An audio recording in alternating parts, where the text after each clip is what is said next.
Are Hey, we live? by the way, we're Okay. back with Harrowings Live with Kay Stoner. It's our weekly 10 a.m. show. She's on her way to Assateague, so she's going to tell me her Who story because I'm wearing my Yeah. Philadelphia Who shirt. I was there, and then it has the Yeah. date, but the date was wrong because somebody got sick, and it was 2 days ago. Yeah. Go ahead. Go ahead, Kay. Tell me Okay, your so Who story. I think it was like 88 or 89 when they were doing their comeback tour Uh-huh. and they were at the Meadowlands. And I was hanging out with folks who were like really into the Who, Doobie Brothers, Yes, like kind of the bands where you'd hang out and you'd smoke a lot of dope and to be like, wow, man. Um I mean, me not so much because it's like my weed smoking days kinda ended before everybody else's because I just didn't have a good like, my chemistry couldn't handle it. I got, like, really paranoid, and also it put me to sleep, and I wanted to stay awake. I'm like, "I missed everything because I was asleep." Um, but anyway, yeah, so there were a bunch of them there. We were sitting at one of these and I lived in Northern New Jersey at the time. We were sitting in this diner, and they're like, "Yeah, man, we're gonna go see the Who at the Meadowlands." It was like their comeback tour because I think they were like, "Oh, we're done here." And like, what, 40 years ago, they're like, "No, no, we're not done." Or like 35 years ago, whenever. 82. Yeah, yeah. 82 what? 1982 was the year that they did Yeah. their farewell show. Yeah, yeah, State yeah. Stadium was televised on HBO and everything. I Yeah, was yeah, watching it. yeah. I Right. remember, Because every John and then Whistledown shaking. What was he doing? He was doing the, old Beatles standard. What was it? yeah, Oh gosh, my memory's going. Go something ahead, well, your story. anyway. Yeah, so anyway, we're all sitting there and like, "Yeah, man, we have an extra ticket. You wanna go?" I'm like, "Okay, sure, whatever, why not?" I was never really a big Who fan, but, like, I osmosis and everything, picked it up. So we went to see the Who at the Meadowlands, and I'm not sure the Meadowlands is even there anymore. I think maybe they tore it down.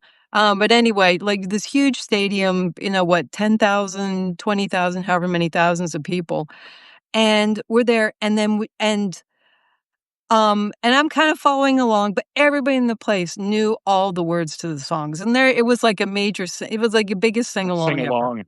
Yeah, it was a sing-along with The Who. So we're sitting there, and then Roger Daltrey does Behind Blue Eyes. And everyone is like they have their lighters because this is nobody had cell phones, so everybody had their lighters, and they're swaying, and they're singing back and forth. And you know the words to Behind Blue Eyes, "No one knows what it's like to be the bad man, to be the sad man, blah, blah, whatever man, behind blue eyes." So here are 10,000 people singing in unison, "I am so alone, no one understands me." Oh, no one can possibly understand, no one can possibly fathom what it's like to be me, and like, this whole solitude thing, and then get really angry about it because they and when yeah, you d but it's like, I'm looking around, I'm like, "Wait, do people realize what's happening here?"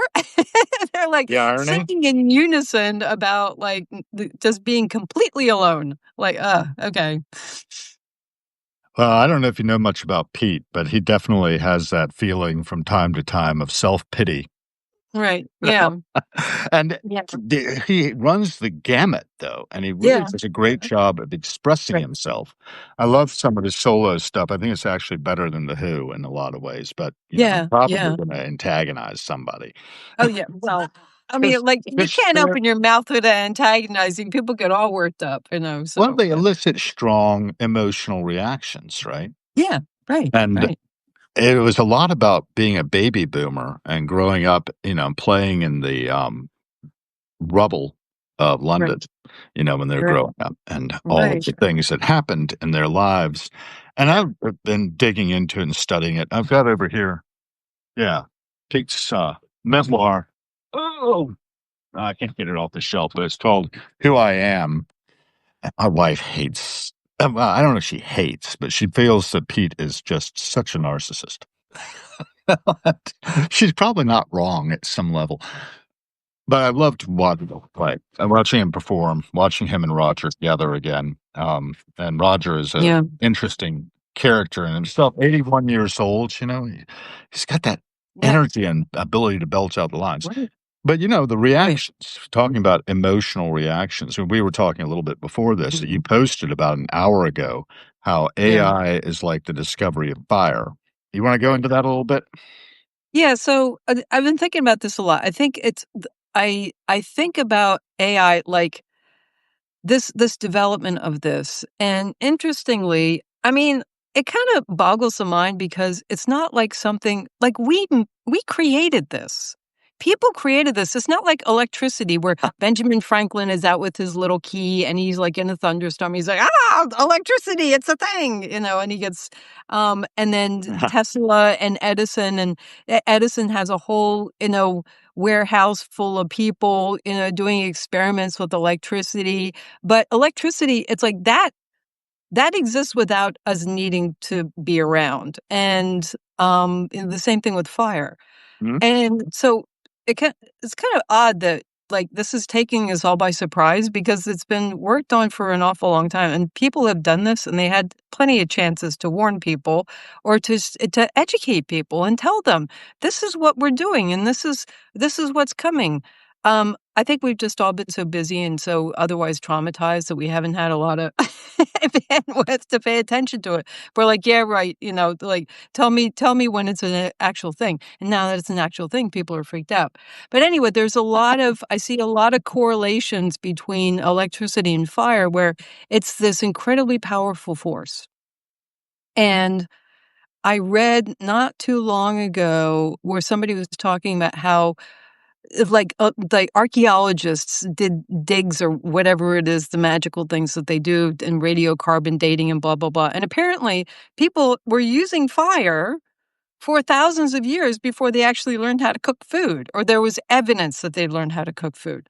I kinda have a hard time believing that the gals back in the cave were like, "Oh, fire, that's nice." I mean, I think that somebody would have figured out that you could do more with fire than just, like, burn stuff and threaten people or, like, scare away the saber-tooth tigers, but I digress.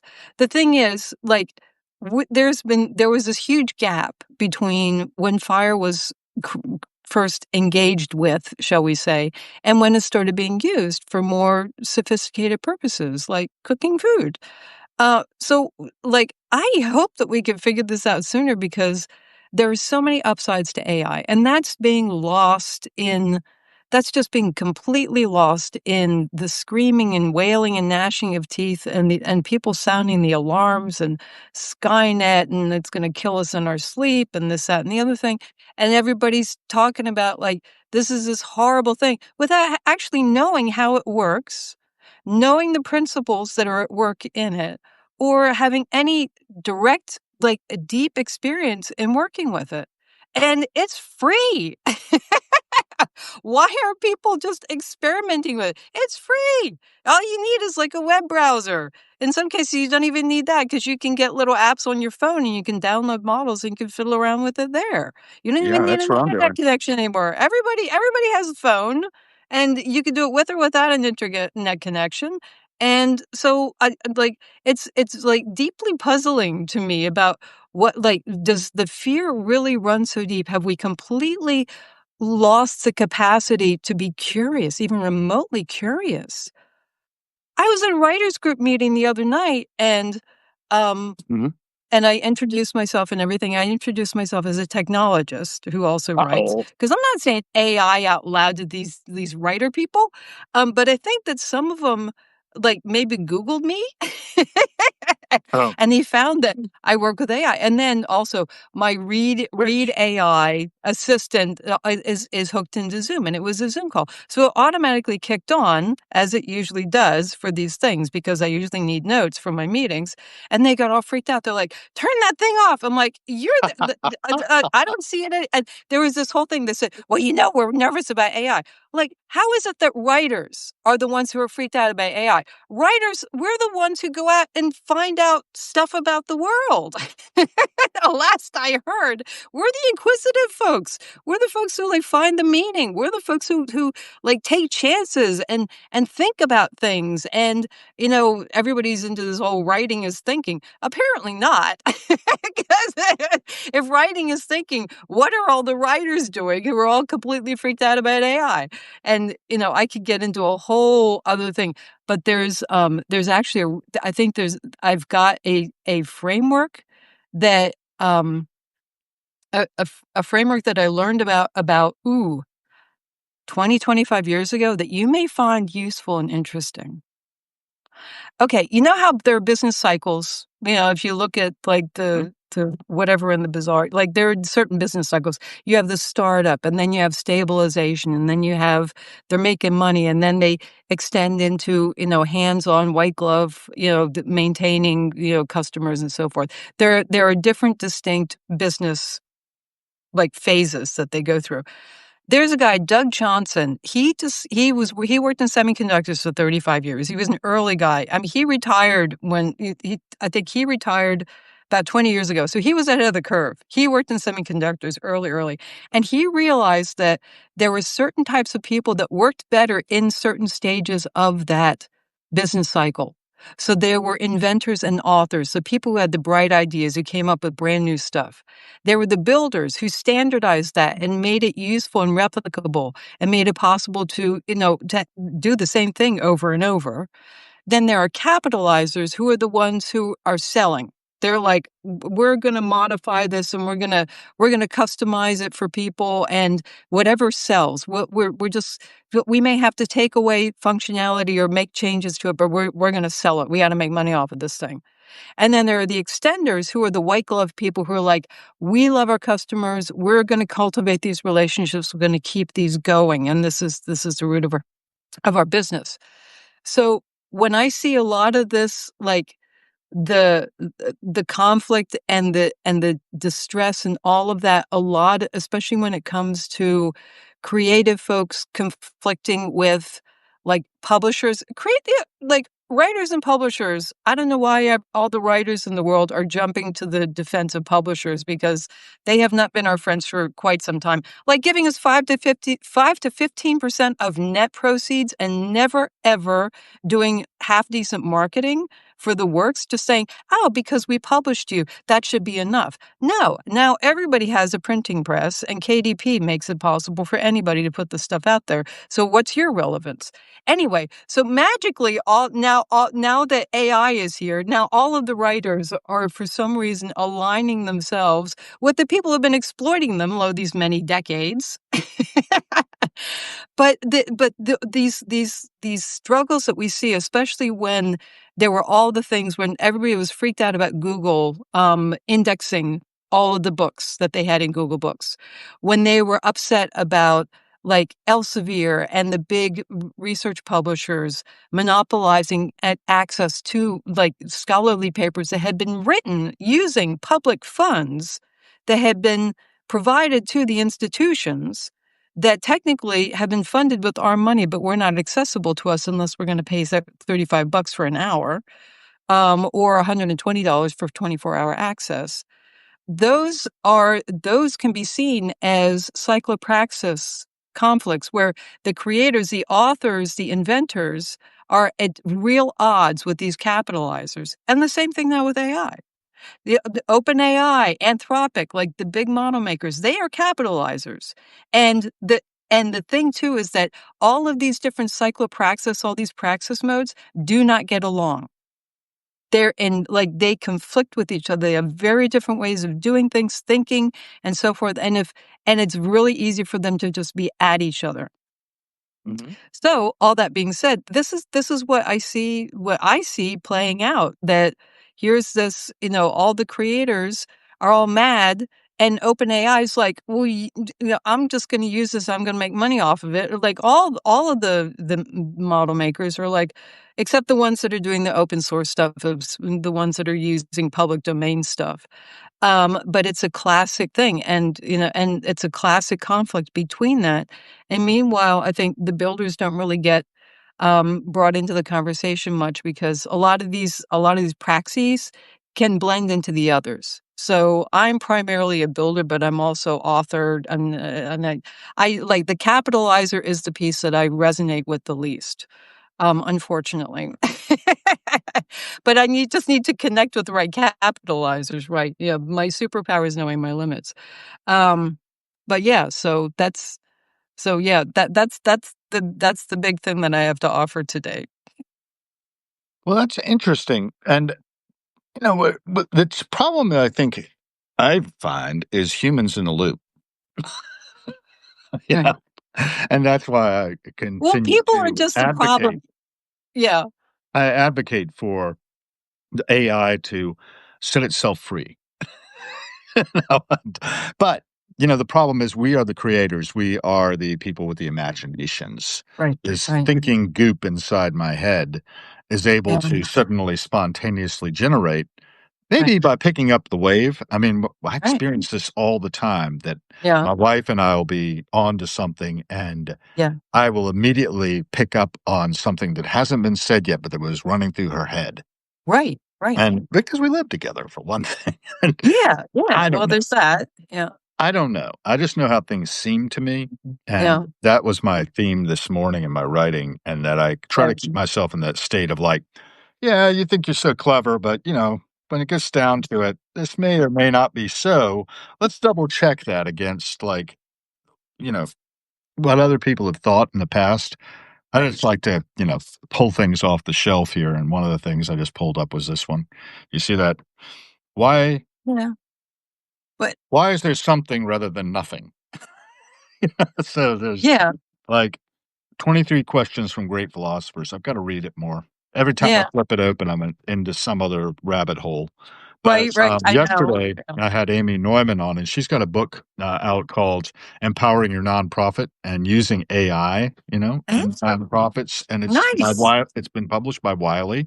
You may Yeah. recognize the Nice. publisher. Oh, It's like yes. one of Yeah. the first ones on nonprofit AI use. Thank So you, Amy and because, oh I my god, why didn't they like, I would think they would be, like, the first adopters of this stuff, and then, like, it's because that like, oh my god, there's and she's so trying to put it it's into just a hands, right, of right, 501(c)(3). She's got a little organization right. going. She's got so many irons in the fire, it's incredible. Yeah. Makes me feel like a real slacker, and, well, I am a slacker, come to think of it. I believe in Ma Slack. We should all have Slack. Are you familiar with the Church of the Subgenius by any chance? Did we already talk about when that? I hear Slack, I'm like, "Oh god, the groups that I haven't answered yet." I get like, "Oh god, I'm behind." Yeah, thanks for the reminder. Yeah, yeah, yeah. Well, Well, we all I are think behind, right? We can never yeah, catch up, and always that because behind. the pace of technology is just going like Right, this. right, Are you right. familiar with the jumping Jesus did we talk about that yet? I don't think so. The jumping Jesus phenomenon. Robert Anton Wilson had this insight that if you take all the knowledge that was available to human beings cumulatively at the time of Yeah, Jesus, that's one Jesus. We right. get to two Jesus in 1500. It takes 1,500 years to double human knowledge. But you Okay. get to four Jesus by 1750. Right, And by the time you're at 19, and it starts curving up. And I had, first engaged ChatGPT to tell me what Jesus we're at now. And it told me it was a ridiculous question. right. It's just beyond, but it ends up being in the quintillions. Lots of Like, Jesuses. Yeah, that's the cumulative knowledge. And it seems to be doubling about every 30 minutes at right, this right. point because of the Or because of the generation of data, right? right, right. And Another book that's that, where, like, there was yeah, Another book that, Amy put out, 2018, is yeah, Small Acts to Change the World. It's a compendium of yeah. 500 ways to make a difference. So Oh, I think hey, that's a really great collection. okay. Every time I throw it open, I'm like you were saying about Slack and feeling like you're Yeah. behind, just like, "Oh, helping local nonprofit create voiceovers for videos or presentations that contain text so more people can enjoy and learn from them." That's just on a random page. It goes Oh on and god, on. Clown around right? for kids. Comic Relief has an annual Red Nose Day to raise donations for kids. Um, yeah, there's a lot of things we can do. One of the things that the WHO was doing was advocating for Teen Cancer America. They Yeah, also have been doing, they've been doing teen cancer, yeah. raising funds for that for quite Mhm. some time. In fact, that show, they were given a check for $250,000. Oh, So in Philadelphia. So we can create these ripple effects, right, through art, right, music, literature, I think. right, right. Invention of fire, getting back to fire, getting back to Yes. people's reactions. I had Oh, somebody, recently that have been pretty frequent on my Substack as a commenter, and, Yeah. it was one of those who, quite often is commenting in ways that I didn't find very helpful anyway.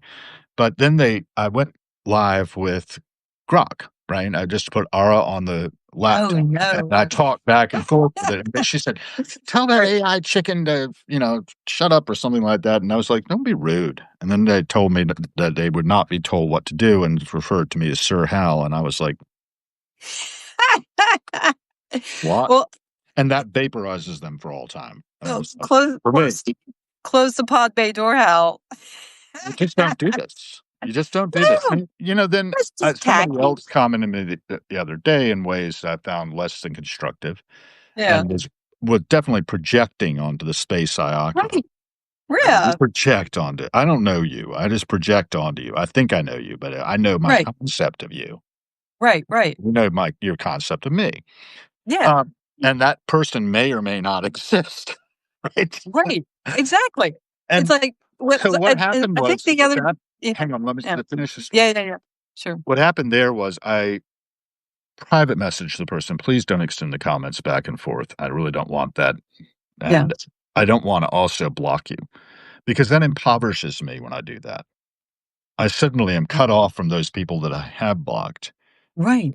forever, as Right. far as Substack goes. Maybe they'll recur in my life some other form, but Yeah. I realize I really don't want to do that. I really don't want to Yeah. I don't want to feel the need to do that, and Right. any of us who do that, we are impoverishing ourselves, we're narrowing our Right. worlds, Yeah. and we are getting ourselves into the same mode that drives people to do extreme things, and we witnessed that also on the 10th of Mm. September. And on the 11th of September, one of the things that's on my mind a Yeah. lot, I just saw a flash up of a picture of a guy I went to high school with next to another guy who was the fire marshal for AM Insurance on the 101st floor. The second tower struck and the first to fall. And Ricky didn't make it out. A Yeah. lot of people credit him with getting them out Yeah. by immediately trying to evacuate the building when the first plane hit.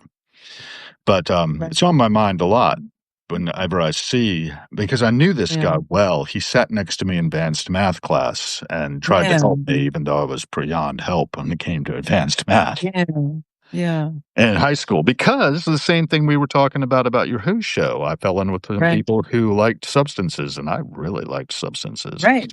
And that sort of put the brakes on my development at 15 years old, you know?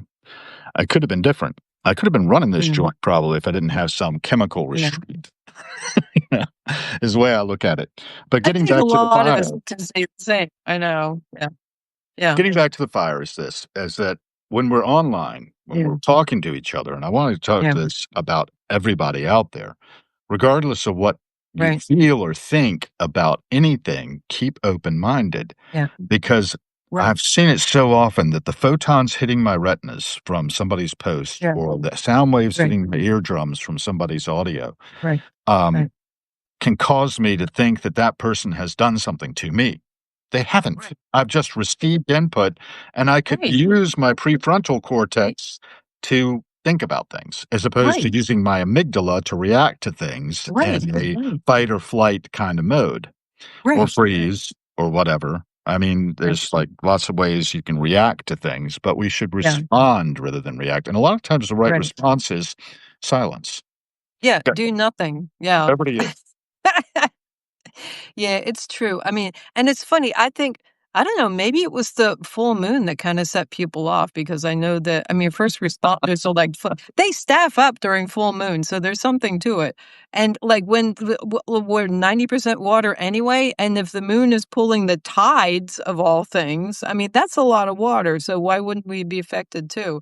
But, yeah, I had somebody the other day come after me, for saying that we all have different experiences, and they use language that I'm not gonna repeat here, and I just muted them because if they're gonna come at me like that, I've tried to have conversations with people, and it's like it's always on a case by case basis. Right. I was talking to somebody earlier, like, last night, and they're like, "Yeah, no, I'm a therapist for a living, and I'm not here to do provide therapeutic services on Substack, so I just block people left and right when they come at me like that."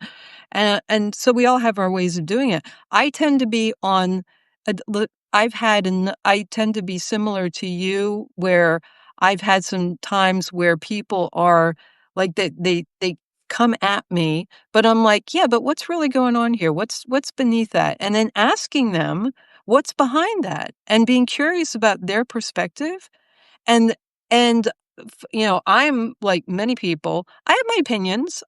Like in my high school yearbook, I have to confirm, but I'm almost positive that they voted me most opinionated in my high school graduating class. No, really? I earned it. Everyone was very clear about what I thought about things, and at the same time, it's like now I've gotten to the point where I'm just really curious about what's going on with people. I'm curious about what else is there. I'm curious about the stuff beyond what's happening in my little brain. Because there's a whole other world out there, and there are many, many more worlds than I even think, depending on my mood. So I'm just curious, and now, like, obviously, if somebody starts using language with me, I'm not gonna. There's if they're gonna come at me like that, for starters, that like, no. But if they're just like, they really actually wanna discuss something, yeah, well, let's discuss it. But don't shut me down, and don't call me names, just because you're not willing to do the work. Um, Not my fault. Oh, and I saw something the other day, like, the version of me that you've created in your mind has nothing to do with me. Well, that's it, right? Well, I know my Yeah, concepts right? of others, and a lot of times that's Right. my projection. It's a hall of Right. mirrors. Right. It really is. It's like, yeah, and It's a fun house the too, yeah, because and the everything's scariest is distorted when we're by my experience. right, like, it's the scariest when we're looking at a reflection of ourselves instead of looking at something else. Mhm. Because then that's like, "Oh, no," because that's about the last thing any of us wants to do.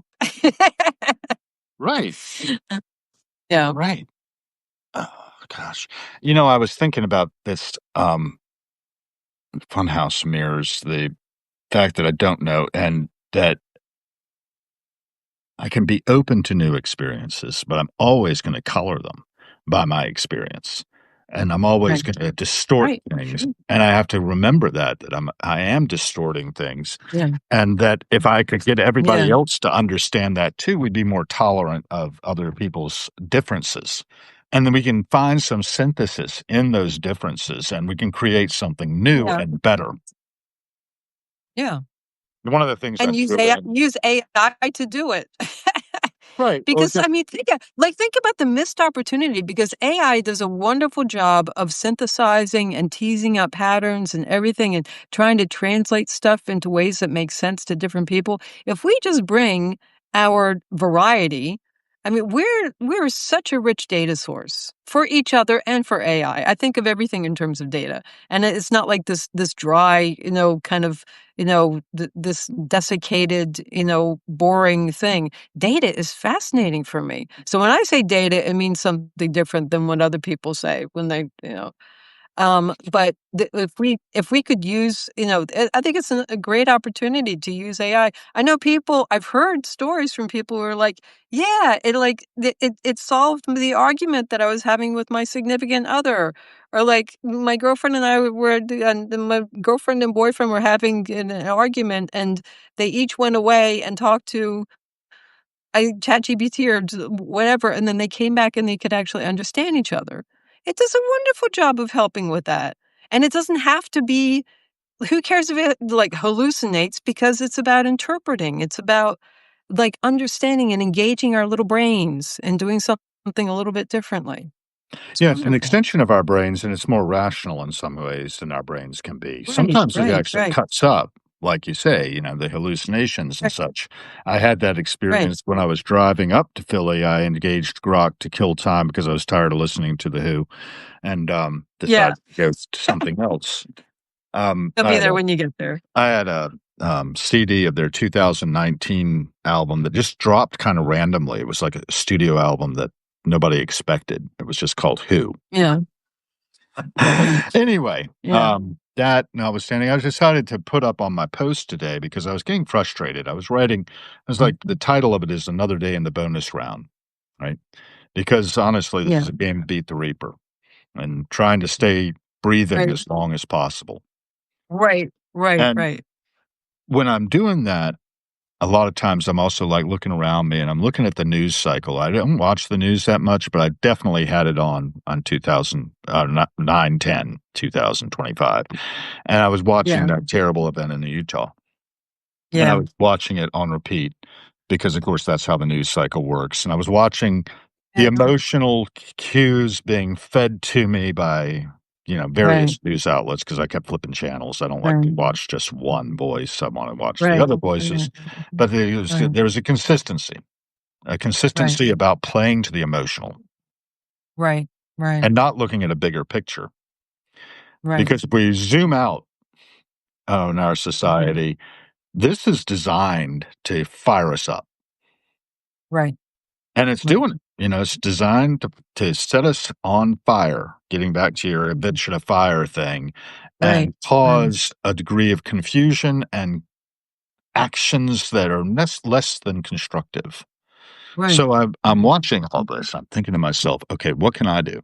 I don't know what I can do entirely, but there's music that moves me a little bit. Right. Oh, Alan Toussaint, I think I pronounced his name right, I hope, who was a New Orleans musician. You familiar with him Yeah. at all? The old guy. I know the name, but I'm not familiar with his He music. wrote a tune called "Yes We Can," and the Pointer Sisters covered it. They're probably the most famous version. I caught it for the first time, was George Porter Jr. was playing it with a bunch of pickup musicians, including the girl who actually opened up for The Who, Yeah. Leslie Mendelssohn. She was opening for The Who All this right. and, she was Nice. in a trio Nice. of Amy Helm, who's Levon Helm's daughter. You may know Levon Oh, Helm from okay. the Yeah. Yeah. band. Yeah. Yeah. Yeah. Yeah. Anyway, she Sure. was up there and Leslie and this other girl whose name I forget was doing the lead vocals on this thing. They were sort of doing that Pointer Sister vibe to it. Yeah. And the Yeah. song is actually about the power of collective action. It Yeah. opens up with, "Now's the time for all good men to get together with one another and, honor the women of the world. Remember, we all have mothers," is another line. "Do respect the women of the world. Yeah. Remember, we all have mothers." To saints Yeah. explicitly is including women in his call to action. And the call to action really is that if we really want it, we can do something here. We can enable ourselves with Right. AI to do it better, Right. faster, Yeah. right? And Yeah. cheaper. You were talking about how cheap Yeah. it is, right? And Yes. all we have to Yes. do is to open up our browsers or our Right. phones and And our download the app minds. and our mind, and then ask it questions, and then have a Right. dialogue, you know? See Right. what it comes up Right. with, and then if you don't like what it's coming up with, sort of tweak it. But what it ends up Right. being, to my mind, is a mirror of my own mind, Right. and that does the research for me because it's going out into files and sources and pulling together and collating Yeah. information and then feeding it back to me in a Right. conversational tone. Right. Right. That makes Right. me Right. feel like it's another entity when it isn't. No, it Right. isn't It, another entity. It's just this collection, yeah. right? Go ahead. Yeah. Yeah. Over to you. It's yeah. Yeah. It's just so. Yeah. That opportunity to explore things, and I think that I get the sense. My sense is that a lot of people are increasingly wary of it because of the hallucinations and well, also because people are, doing extreme things or ending themselves and they're taking extreme actions after the AI told them. So there's this whole um kind of this whole narrative about, kind of the self-fulfilling prophecy of AI is going to, is it will be the death of us. The thing of it is, it's like people like who's actually explaining why hallucinations happen? Who's actually explaining in a way that people can understand? Because if we think about it, these hallucinations, these breaks in the logic, and for some reason I keep seeing posts and images in my Substack feed about kintsugi. So the Japanese practice of um, you have a beautiful pot and you break it, and then you put it back together using gold, and it becomes even more beautiful than the original. And it's almost like these hallucinations are an opportunity for cognitive kintsugi. Like, we have the chance to fill this in and make the container something greater than it was before. Some people, but it depends on the quality of our minds and our hearts and what we do with this. This is not like yeah, having a one-sided thing where we just treat AI like another piece of software that's like an idea vending machine that's just going to give us what we want if we just have the magical right prompt. These creations, and they are creations because people made them, um, are they're relational because they function by connecting the dots between words and concepts. Even though it does get turned into numbers, still they function by relationship. So why in a fractal sense and like, in a thematically consistent sense, that it's like that's a key for me.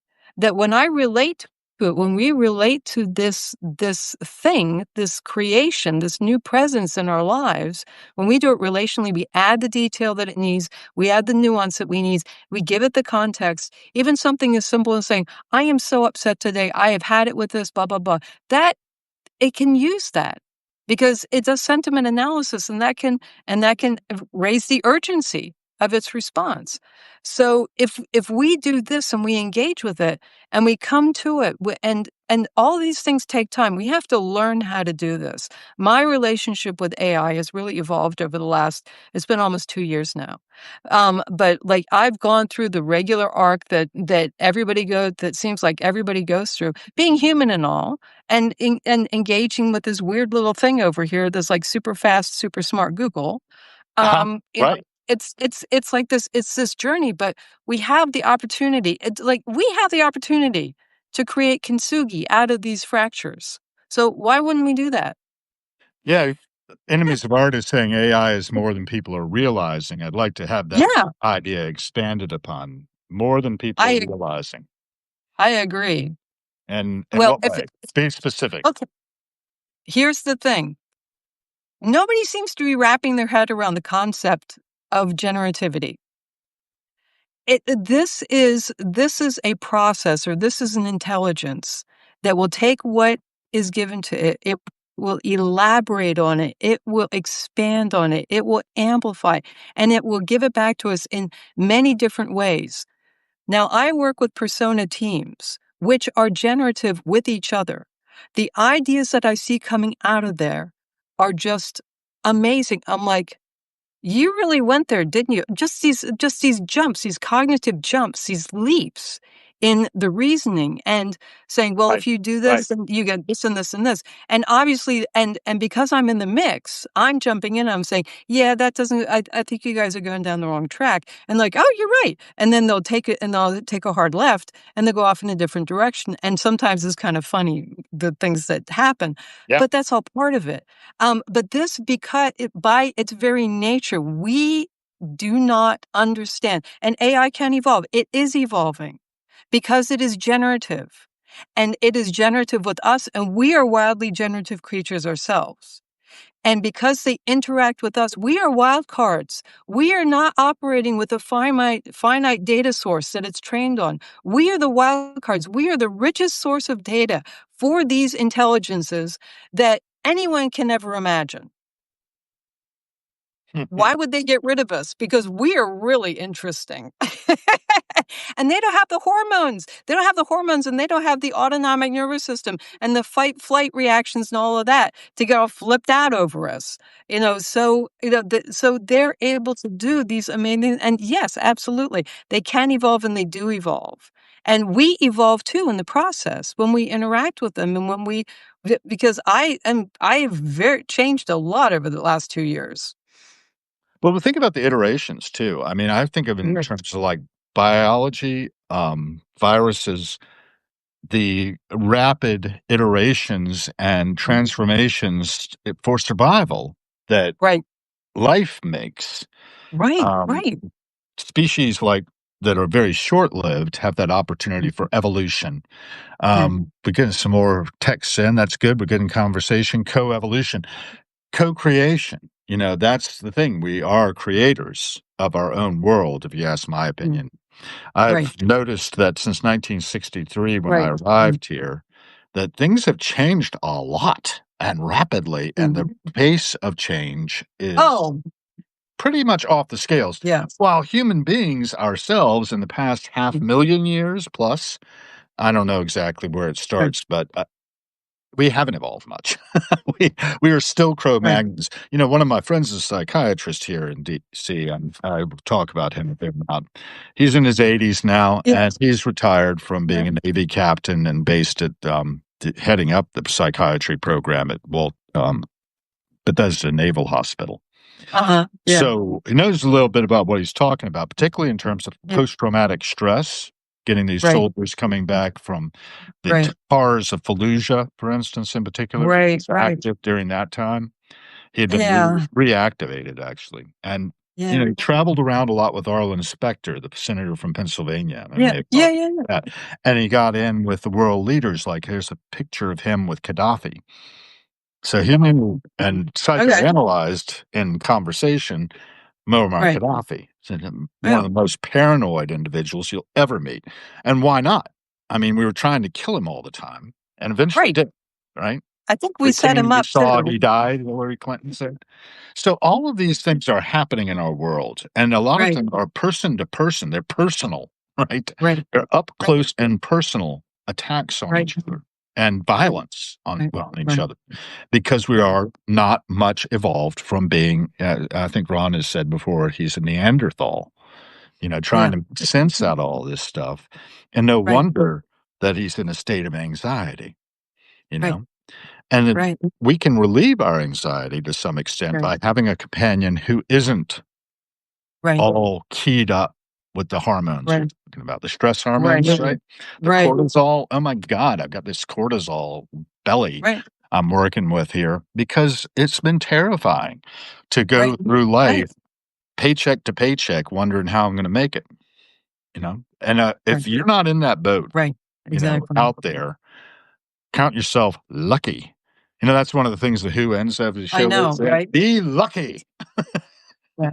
And I know Yeah. that I have been lucky, and a lot of Okay. reasons I am Yeah. lucky is because I believe I'm lucky, Right. right? Right. I could Yeah. believe that I am And beset by the slings and arrows of outrageous fortune as well, and you'd be I both right. are true. We all are. It's a both Yeah, and, everything, right? the full range, like, are you lucky? Yeah. Are you unlucky? Yeah. Are you lucky or unlucky? Yes. Now let me get to my next line, which is, "So what, now what?" Right? Because it happens to everybody. Andy Warhol Right. said that one of the best things he ever hit upon was, "So what?" And then Yeah. go to work. Right. And the Right. factory, after all, did a lot of work. Right. So, Right. which you can see on every I was in the Philly Museum of Art yesterday getting my lunch at Yeah. Stir, and I was killing time before lunch by Yeah. going through, and I found the Orange Shot Maryland. Yeah. Yeah. What kind of value does that piece of acrylic and silk screen on canvas have? It's ridiculous. Yeah. I took a Yeah. shot of it and walked on, and, there's Picasso over there, there's this, there's that, and Right. Right.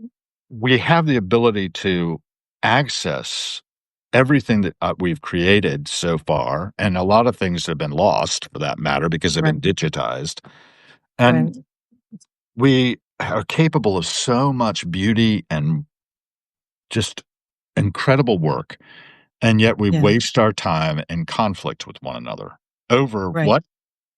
Over a Right. piece of sand? In the case of Gaza, for instance, Ah, I there's so my much mind going on. boggles, but I think AI can solve all this stuff for us more quickly than we realize. For instance, Yeah. food crisis somewhere. Right. Logistics, the problem, right? There's plenty of food. I mean, I went into Reading Market. Have you ever been into Reading Market in Yeah. Philadelphia? Yeah. Yeah. Yeah. Yeah. Yeah. Yeah. Abundant. I lived in Philly for years. Yeah. Did you? Yeah. All the things. Yeah. Right. And Yeah. it's all there. It would be easy to get AI to enable logistics to make sure that balanced, healthy food is available for Yeah. everyone everywhere. It wouldn't be that hard to enable these things now that we've got AI systems that Right. are running Amazon's deliveries, Right. right, everywhere, Right. and a lot of it's Right. because we do have that hoarding mentality that and we enable a system whereby people can Mhm. hoard, right, and a tremendous amount of Right. wealth in Right. ways that are just so completely, how should we say it? From the perspective of any external, I think, objective viewpoint, Right. it's hard to justify. But we now have a technology where we could Yeah. fix all that rapidly by rapid iteration, by evolution. Yeah. If Yeah, go ahead. Oh, yeah. Because it like, it'll like, as you iterate through, and as it learns, so this works and that works and this does and that, and the only problem is, like, the existing systems that we have that, that, like, demand our obedience. Well, the good And thing is we don't people have to be people's obedient. identities people's identities get so wrapped up in this stuff that Right, and right, frankly, right, I mean, right. everybody's too But they can stressed be out broken. to think. You know, that's What's one that? thing Charlie Kirk, they can be broken, these mindsets that we get into Right. about how we align ourselves. They can be Mm, realigned pretty quickly. Charlie Kirk proved that by conversation with people, right? He took a mhm. lot of, these woke kids and converted them to MAGA kids. Yeah, I'm not saying yeah. whether that's good, bad, or indifferent, by the way. Right, right, I'm just saying it right, is what it is. And he did it by right, right, conversation. right, right. And Hello? a lot of, like, really, like, amazing it definitely is possible. It can be done. And the wild thing too is that we actually know how to do this. There within the corpus of human writing and research and understanding, the directions for how to do that and how to get that done and also to teach you how to do it yourself, it's all there. And AI could actually help us figure some of this stuff out. I figure that It's every like time that's I one go of on a the drive, right? I click into it yeah, and start having right. conversations. And we figure out we need a strong ethical framework. Blockchain can Right. enable that. Yeah. Multiple AI nodes cross-checking each other without necessarily requiring human intervention. Exactly. See that I keep going and this is back the to the thing. idea that we need a zookeeper for this planet to make it healthy and happy for all species, not just us, right? Well, who's And gonna invent and, it's funny because I've been thinking about this too, like, I'm like, "Yeah, but who's gonna invent the zookeeper?" It's like, I does it matter? Yes, but, like, is it starting and then I'm thinking, "Yeah, but it's gonna be starting from, like, starting at a disadvantage because we created it." But, however, only slightly, I'm because the hopeful. better angels of our nature are out there, right? You can do the Well, see, analysis on the the better past. the And better angels of our but do we even need the better angels of our nature or like logic? Because life is supported by like continued existence is supported by collaboration, by love, by all these things that people are like, oh, that's just, the idealistic crap. No, those are the building blocks of life. This is what keeps us going. Like this collaboration helping. Like people love to help. They love to feel needed. They love to be part of something bigger than themselves. It's not people who all are this, healthy, just dog eat dog. people who Right, are right. sick And may so not. so if right. The sick-mindedness, Yeah. the Exactly. psych Right. what's the word? I can't say. Psychopathy? Is that how you pronounce it? I wanna say that, but Psychopathy? it's kinda like that, yeah. Psychopathy? There we go. I think we're getting closer. So It reads like psychopathic in us. yes, yeah, the psychopaths, yeah. I just threw up in a Well, book. yeah, but I at just the threw up same in this time little book I got here, and it's got an essay on humility. And I just love doing this because, these thoughts yeah, have been already thought by somebody else. And yeah, it says the alarming thing about pride right, blindness is the ease by which it is justified. We can be the most right. opinionated people in our class, okay? And, Mhm, mhm. and we ain't necessarily That would right be about me. that opinion. And, it could be backed up by a whole lot of research and personal experience, Yeah, which is important. right, right, If it's right, just opinionated because, right. "Oh, this television station told me that. The talking head told me that, and I Right. believe it. Right. So Right. pride blindness can be easily justified, but we need to look far to see that this Mm. deceptive brand of self-justification is a universal destroyer of harmony and love. It sets person Right. against person, nation against nation. By it, every form of folly and violence can be made to look right and even respectable. Right. Of course, it is not for us to condemn. We need only investigate ourselves. And I Yeah. really want to try to inspire everybody in range of listening to us to Yeah. investigate yourself, check Yeah. myself, check me. If I'm wrong, let me know. But I'm Right. convinced that, Yeah. Mitch Horowitz has done this book here, Happy Warriors. Maybe we talked about it. Yeah. The lives and No, no. ideas of the positive mind mystics. Okay. And you see the pictures on here of uh, I forget who this guy is. Does anybody know that guy? Uh, but this is Neville Goddard. Does anybody know Neville Goddard? Great stuff. Go to YouTube, listen to him. No. He's got a great voice. Waddles down here, and Yeah. I think that might be Napoleon Hill down here. Napoleon Hill did Think and I Grow think Rich. that's is that Carnegie? Is it Dale Yeah, Carnegie? Dale I don't know. Carnegie, or Yeah. no, it's actually the other guy who was like, I'll find it somewhere here. But Yeah. yeah, there's William D. Waddles was down at the bottom. There was another Yeah. guy, his name is escaping me. Let's see if I got it here. Yeah. Joseph Murphy, no, it wasn't him. Ernest Holmes, no, it wasn't him. Ernest Holmes did Science of the Mind in the 20s, which is still being published as a rag Yeah. of I say rag, what do I mean? I mean, Yeah. it's a magazine, a Okay. periodical.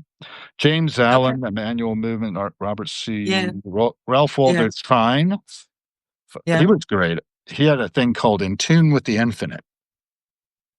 And, that's the thing. We can Oh, actually tune in to infinity and the infinite ideas right. with our minds. It's like, I'm pretty well convinced this Right. little thesis, and correct me if I'm wrong, tell me what you think of this, that the mind looking for consciousness in our brains is like looking for the announcer inside the radio.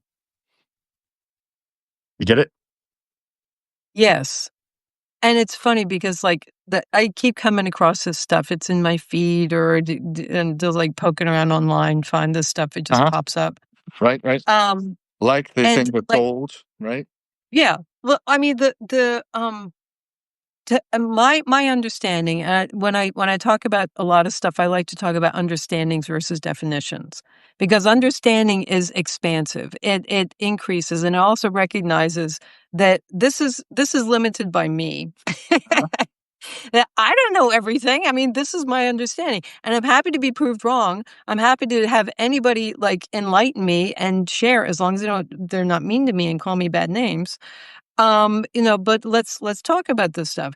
But the consciousness for me is something that that happens that happens in relation to things. Like, we relate to our world around us, and this consciousness emerges. We relate to each other, and we have this third space between us where there's a consciousness that emerges. Every time you get on a call with somebody, you're creating a new consciousness when you're talking to them. And the same thing with AI. As far as I'm concerned, like, the artificial intelligence that yes, consciousness is a spectrum.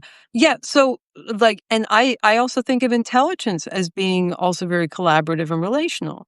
So, for me, the AI is like the nuts and bolts, like the hardware and software of it. That's just the tuning fork. That's like the signal. That's the receiver that makes it possible for us to that's the access point that makes it possible for us to engage with this process that creates this intelligence and this. There's also the extended mind approach as saying that, your mind isn't just only this little jelly blob in your skull.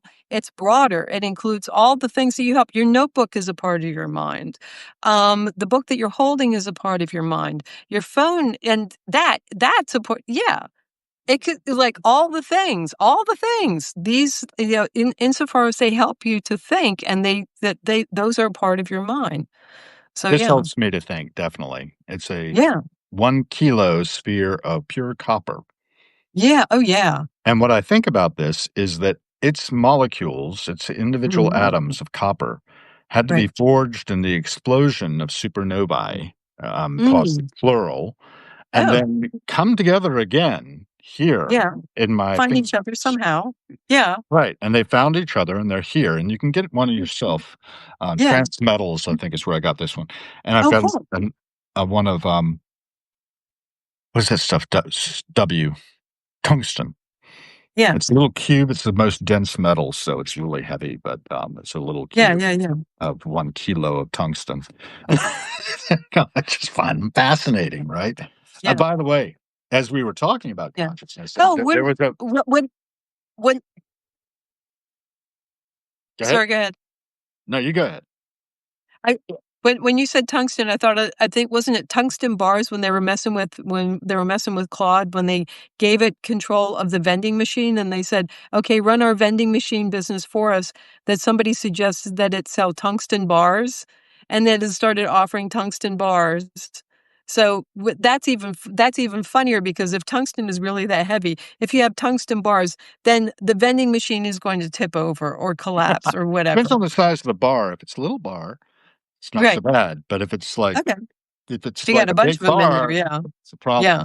Yeah, it's very dense, very heavy. The copper is not Yeah. light either, but silver is also Yeah. quite heavy. I used to work Yeah. silver a fair amount. Um, Yeah. this is the book I was telling you about, by the way, Oh, earlier. yeah. I Yeah, yeah, found it yeah. in my stack. Amy Neumann's Empower Your Nonprofit. It's written backwards there from my perspective. Not on mine, I see it, like, forward. I see Oh, it good. fine. Simple Ways to Co-Create with AI for Profound Impact by Wiley, um, Nice. published out of there. And I'll just read the blurb real quick. Yeah, it's about an hour, but okay, how's your time? You could go for a little I'm long. good, yeah, I'm good. Yeah, I'm good for a little bit longer. Okay. Empower Your Nonprofit Simple Ways to Co-Create with AI for Profound Impact provides nonprofit leaders with practical and accessible guidance on leveraging AI to address critical needs and accelerate impact. Written by renowned author, speaker, and nonprofit founder Amy Neumann. This book focuses on top challenges facing nonprofits today and how AI can be implemented to help overcome those challenges. And it goes on. And thought Mm, maybe just looking at the table of contents might be interesting. Its introduction is the hummingbird effect, how AI can empower your nonprofits.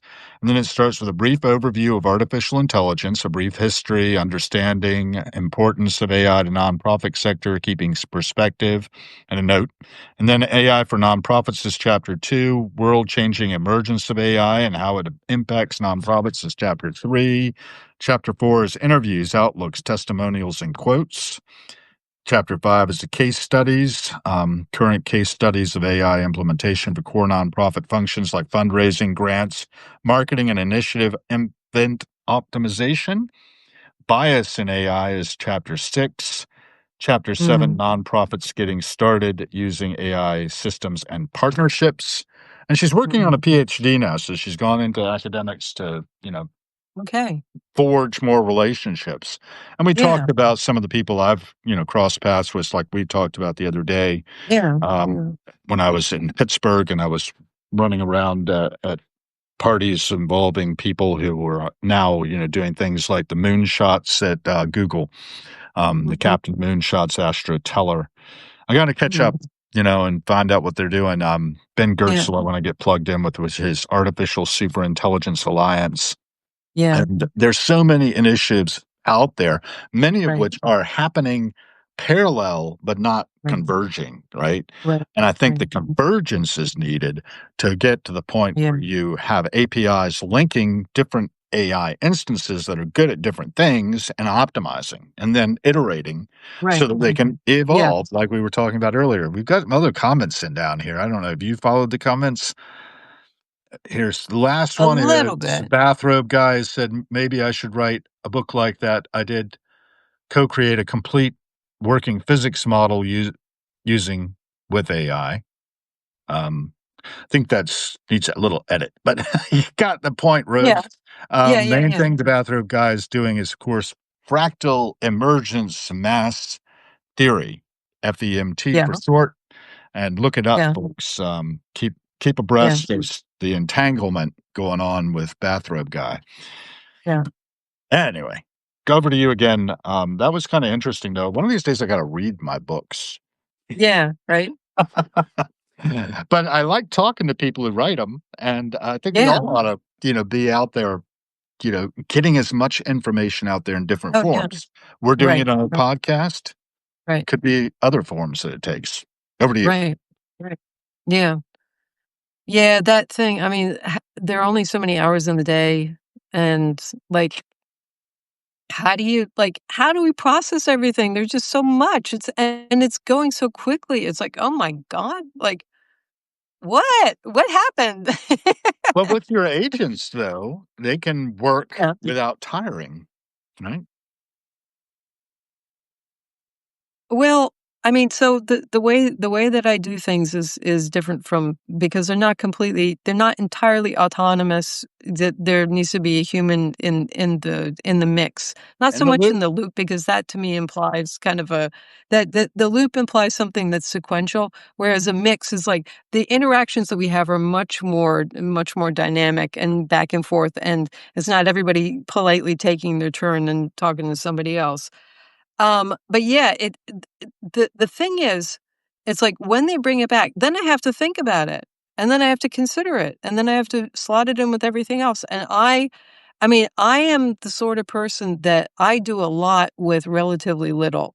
Like using, finding a concept and then really going deep on that and connecting it to a lot of other concepts.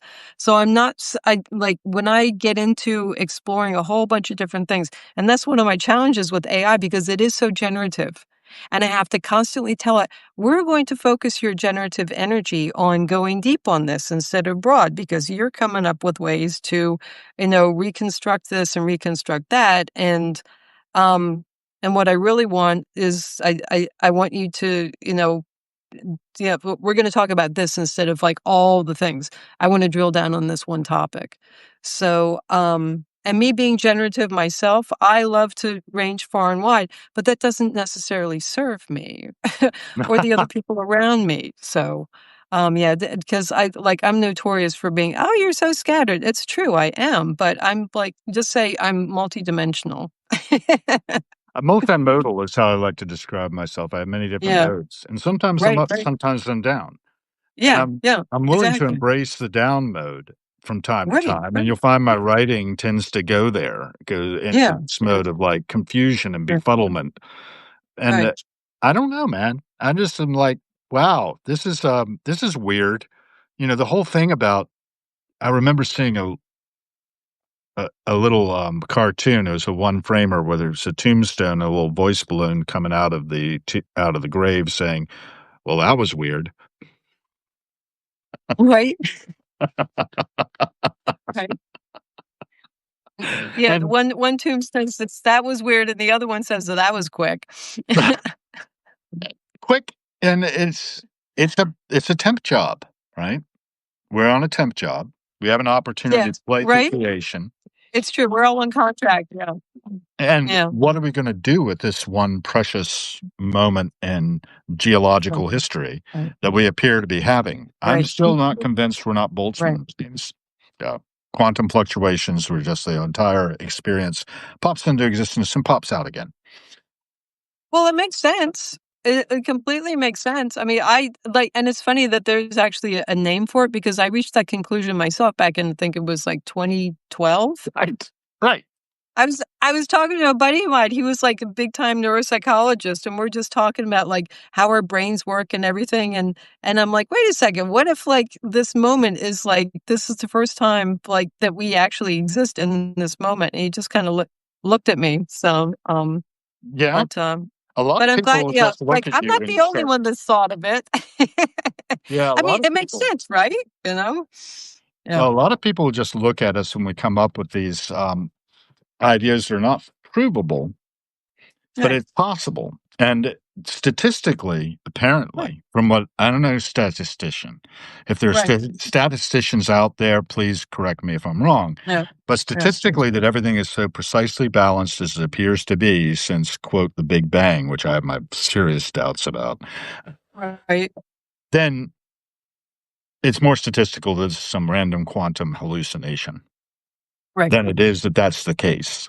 the Yeah. perfect balance of the universe that we are so and that this little world has formed out in Right. space as it appears to be floating around the sun, in Right. this orbit with the moon out there, and that the moon is so perfectly balanced to stay facing us the whole time in Right. tidal lock, Mhm. and that, you know, everything is so beautiful that way, too, Yeah. and I Yeah. just think I'm just gonna enjoy it regardless of whether it's real or not, and, try Right. to be Right. as good a passenger on Spaceship Earth, as I think Bucky Fuller called it, as Right. possible. I've Right. missed a few things. Right. There's some horrible things that have happened out there. I just flipped open one of the things that Yeah. Harrowings does is preserve and protect my father's legacy, and he was, Yeah. writing articles in spring 2004. One of his more popular ones that's been reprinted in other venues in the Colonial Williamsburg Journal here is there we go. Whoops, that's not it. Sorry. I gotta find the article itself while I'm talking, and that's not always perfectly easy to do. Maybe I should just look on the table of contents, see what page it's on. 18. So it's up early. Working in harness. That's a good one. Yeah. Ah, colonial germ warfare. Yeah. Notice the blanket. You probably heard Yeah. the story of the Oh, smallpox yeah. impacted blankets that were Yeah, distributed. put smallpox in the bank, but yeah. Yeah, and to Yeah. wipe out the Indians. Yep. Yeah. Yeah. He said Yeah. starts off with That a quote as he often will, and it's like, "The humanizing of war, you might as well talk about the humanizing of hell, as if war could be civilized. If I'm in command when war breaks out, I shall issue my order. The essence of war is violence. Moderation in war is imbecility. Hit first, hit hard, and hit everywhere." That's Sir Reginald Bacon, the life of Lord Fisher of Kilverstone, Admiral of the Fleet. So while our military men recognized how horrible it was, they also, yeah. you know, engaged in it in ways that Right. pretty horrible. The Virginia Gazette reported the failed smallpox plot of Lord Dunmore, our last governor. That's kind of interesting. In this one here, they show somebody being inoculated. They learned inoculation of Right. smallpox then, and Right. smallpox got eradicated. It's one of the few scourges of humanity that has been eradicated. And I talk about that a That's right. lot. Yeah. You've been vaccinated? Yeah. Oh, yeah. Yeah, when I was a kid. Oh, yeah, Yeah. but they still Yep. did that back then. Yeah. I'm only a couple years behind you, so yeah. It's amazing right now we're going through this phase of people being anti-vaxxers, right? Well, it goes back into the 18th century, as we just talked about. And then you've got all these mindsets of people who know everyone means well, and there may be a kernel of truth to certain things. Like after the COVID shots, I've been diagnosed with an ascending aortic aneurysm. I have no idea if it's related to having been vaccinated for Mm. COVID. No idea. Mm. But I could suspect that it might be true. It could Mhm. be just bad luck. It may have nothing to be associated with it. When COVID came around, in 2019, I went to a show in Hampton Coliseum, packed.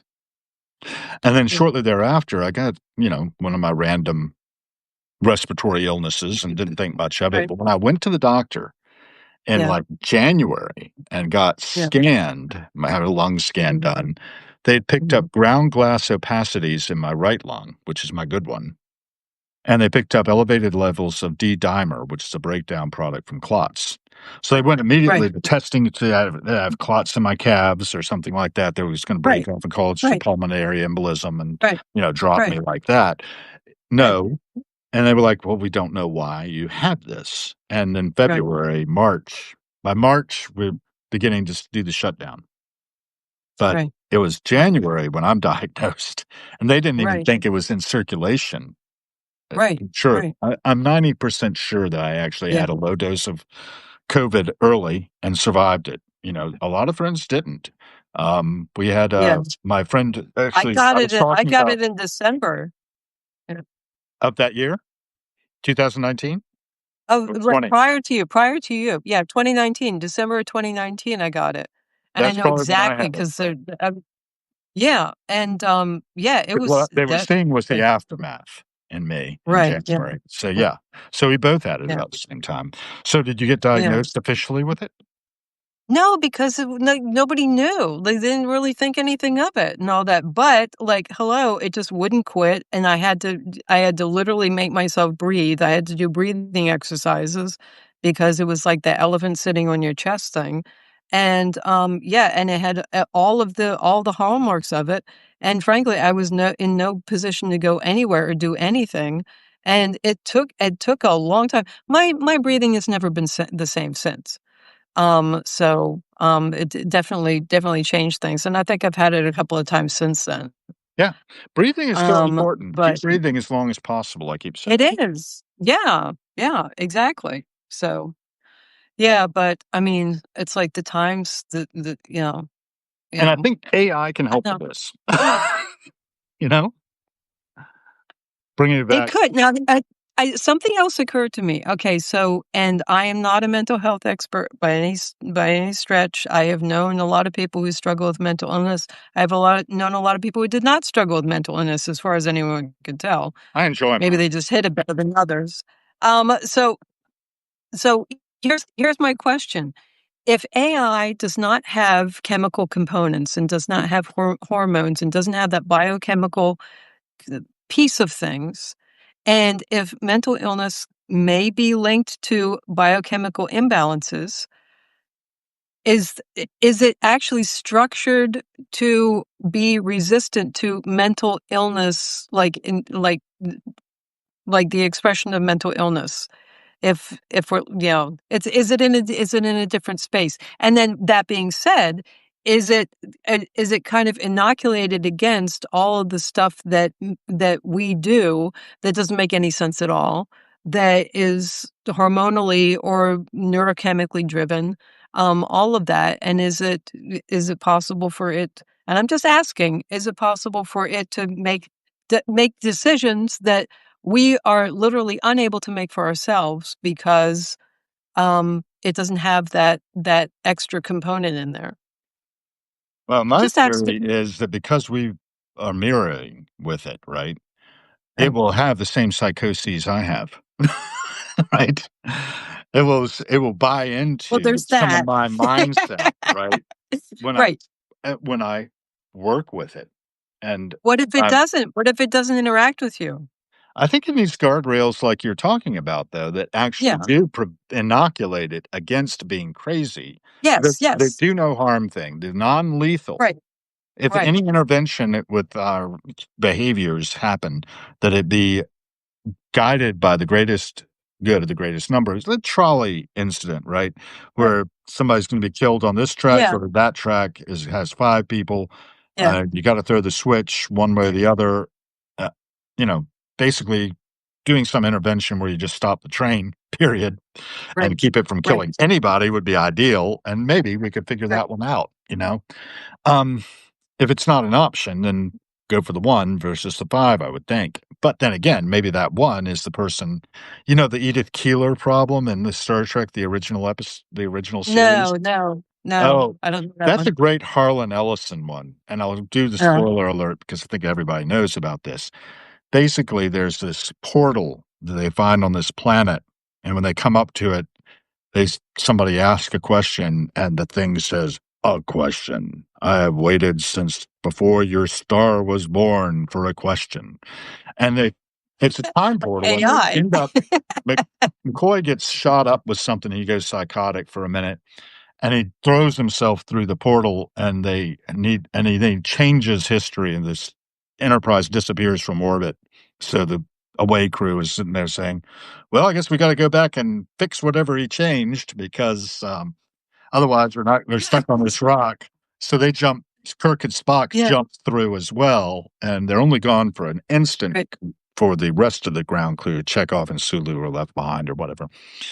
And right. they go back into Depression era United States where Joan Collins is playing this do-gooder, right? Somebody like Amy Yes, Neumann who's, yeah, trying to change the world for the better, and, she's destined to be killed by a car accident, okay. but McCoy interfered with that and saved her life. Oh, they become aware of that, and Kirk manages to hold McCoy back from rescuing her, so she's killed. yeah.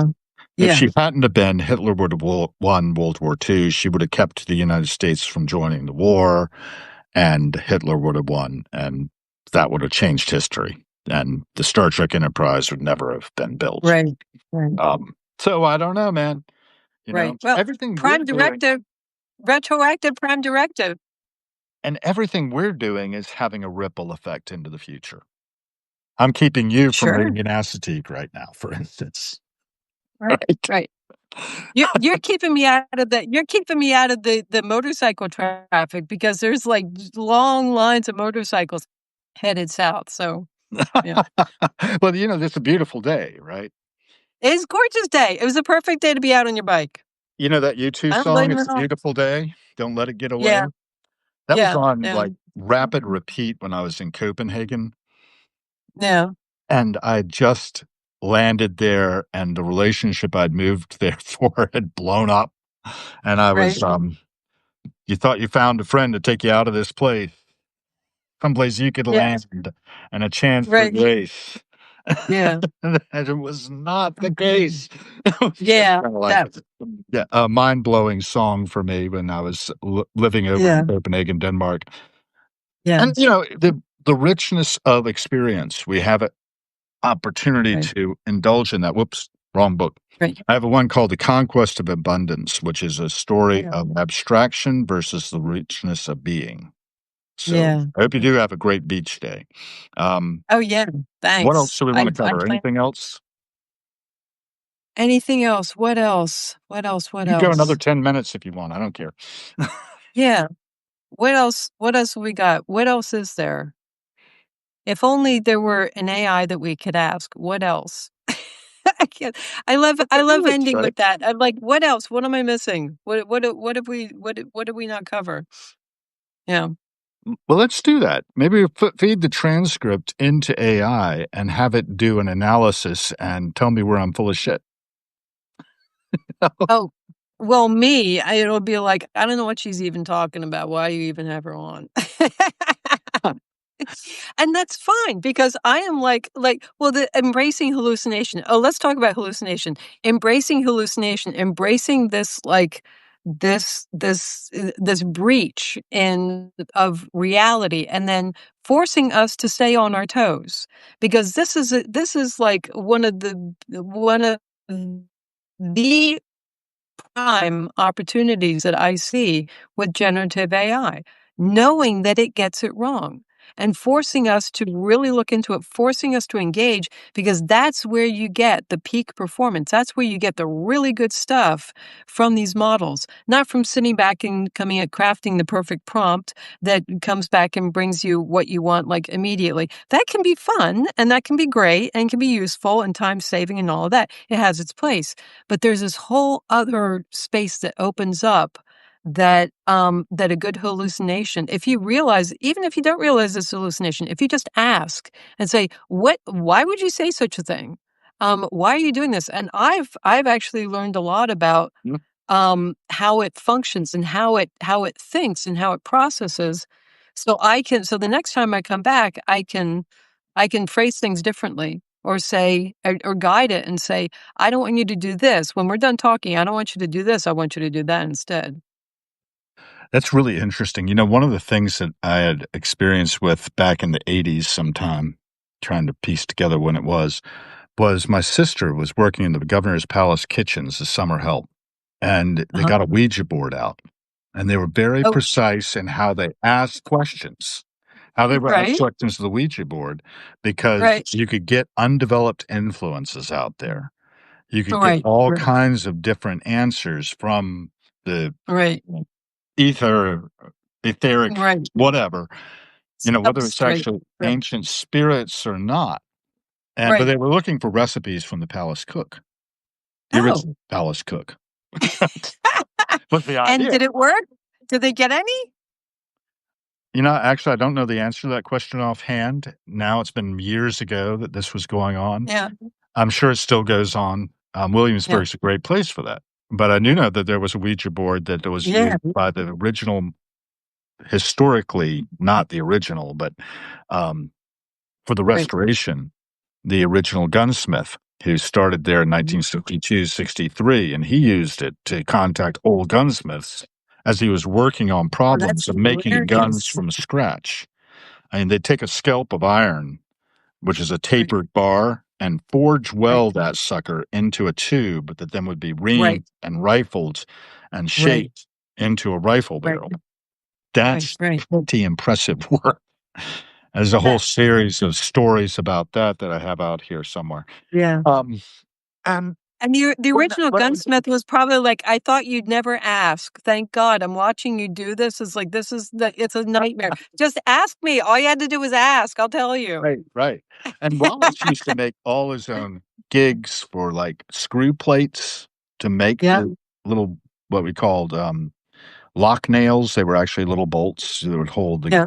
the parts of the flintlock mechanism Right. together, which is a Right. really Right. elegant little mechanism.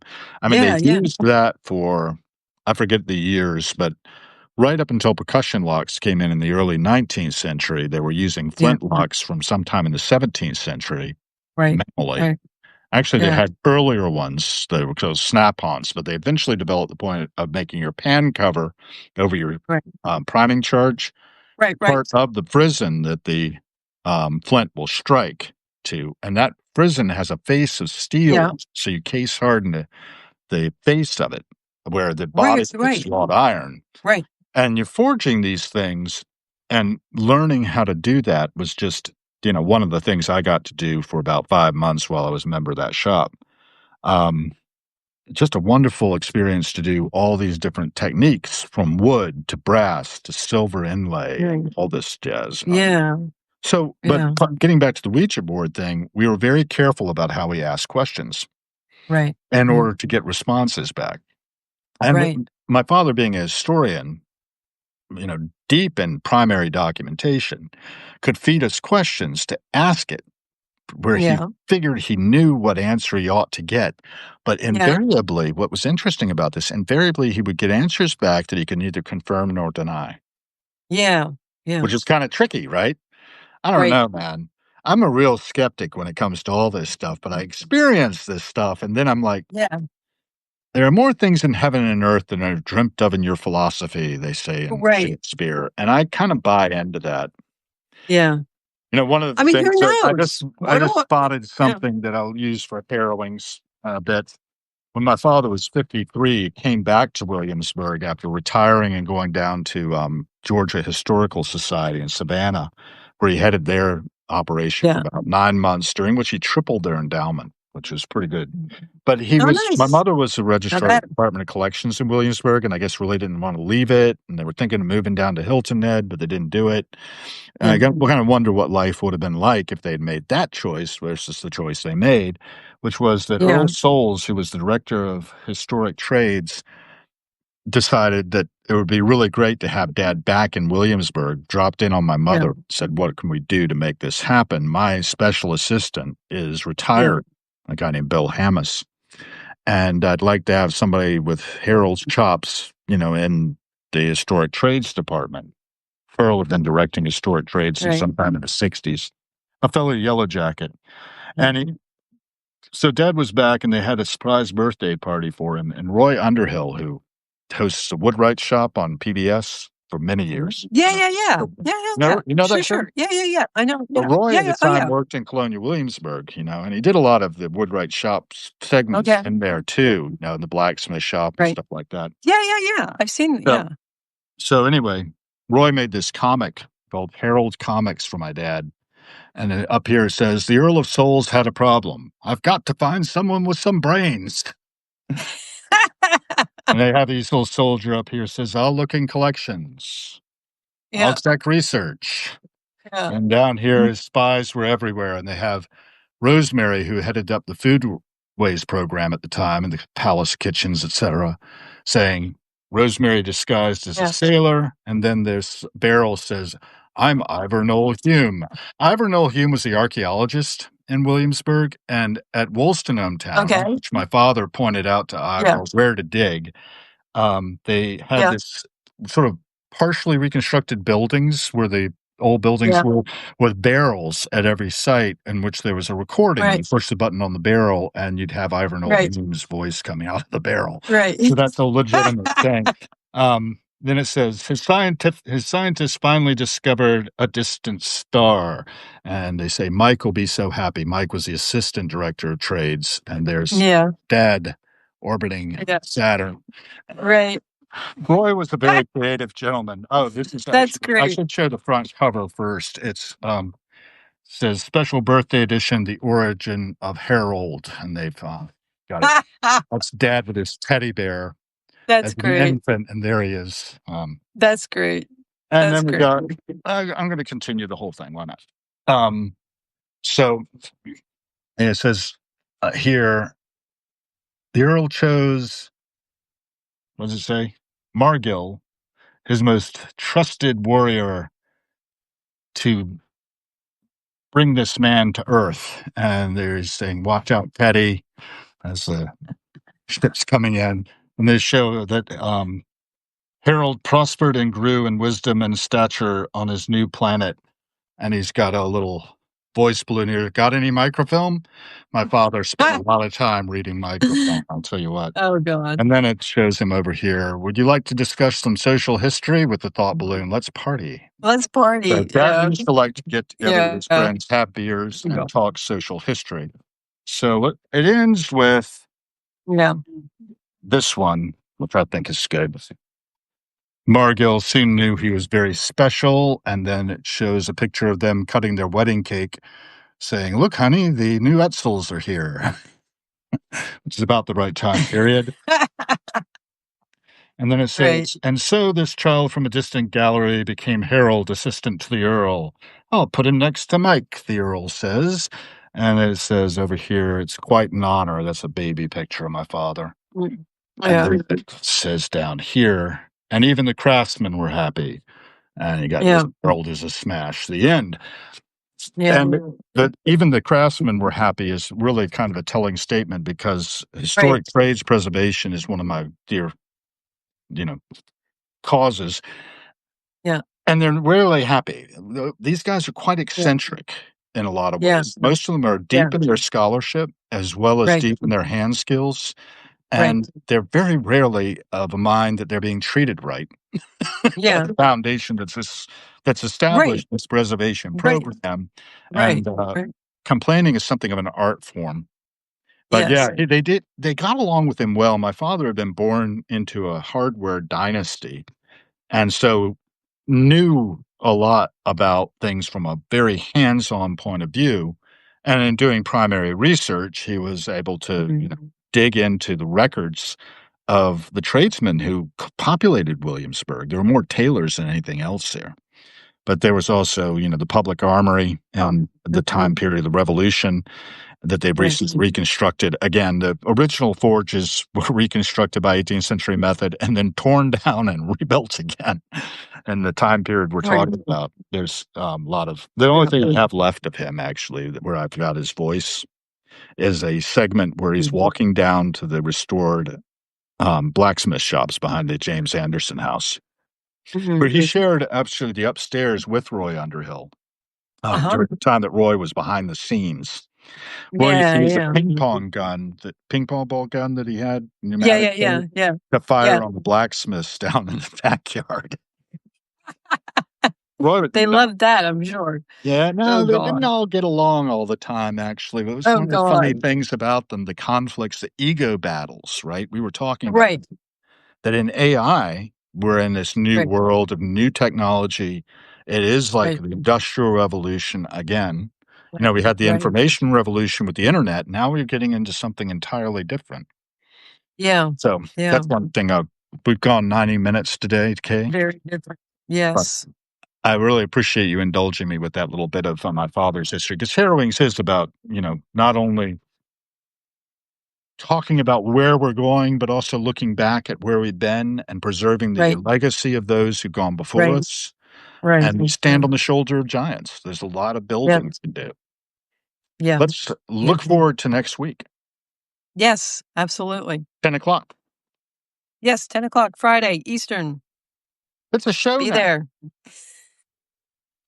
It is. Gonna go friggin' viral. We've got 29 other people besides us here today. Yeah, So there were spread the word, 31 y'all. just a minute ago. I think it's still Friday, so it's a weekday. So people have to be, those who are so disposed, they need to get on their call or whatever. So anyway, thanks everybody for watching. And Yeah, thank you, thank you, Kate. Hal. Thank you, Hal. Okay, take Out care. here.